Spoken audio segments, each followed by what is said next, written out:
Pagdating sa Barangay Bonsa, tanging ang eskwelahan na lamang na ito ang natira na nagsisilbi munang silungan ng mga taga-baryo. Hirap man, pilit pa rin humahanap ng dahilan ng mga biktima ng bagyo para ngumiti, lalo na nang maabutan ng tulong.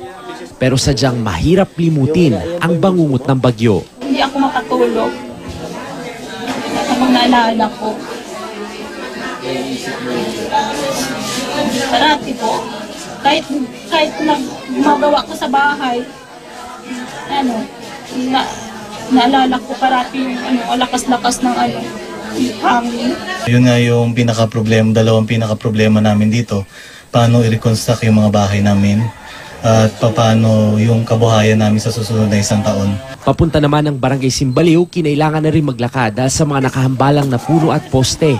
Agad naming tinunton ang bahay na ito, balot na ng telo ng butas-butas na bubong.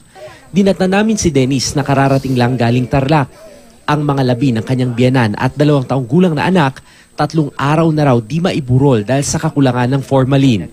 Kapwa sila nadaganan ng gumuhong bahay. Siguro lang po kung nandito ko.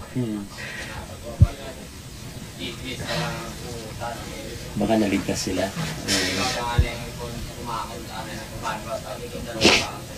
Pero nung nasa Maynila ka, ang biyenan niyang babae nakaratay sa higaan. Hindi halos maigalawang paa, may sugat sa tiyan, daliri at braso.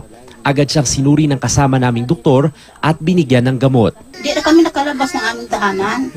Lahat kami nakasabay pagtumba ng bahay. Tumumba ho yung bahay? Nasa loob po kayo? Oo.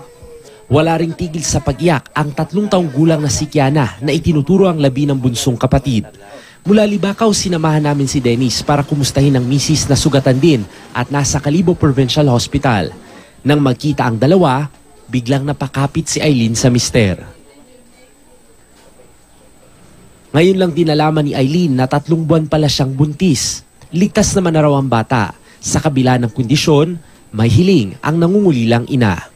Gusto kong balik yung pamilya namin kahit namatay yung isa kong anak. Hihingi lang akong tulong.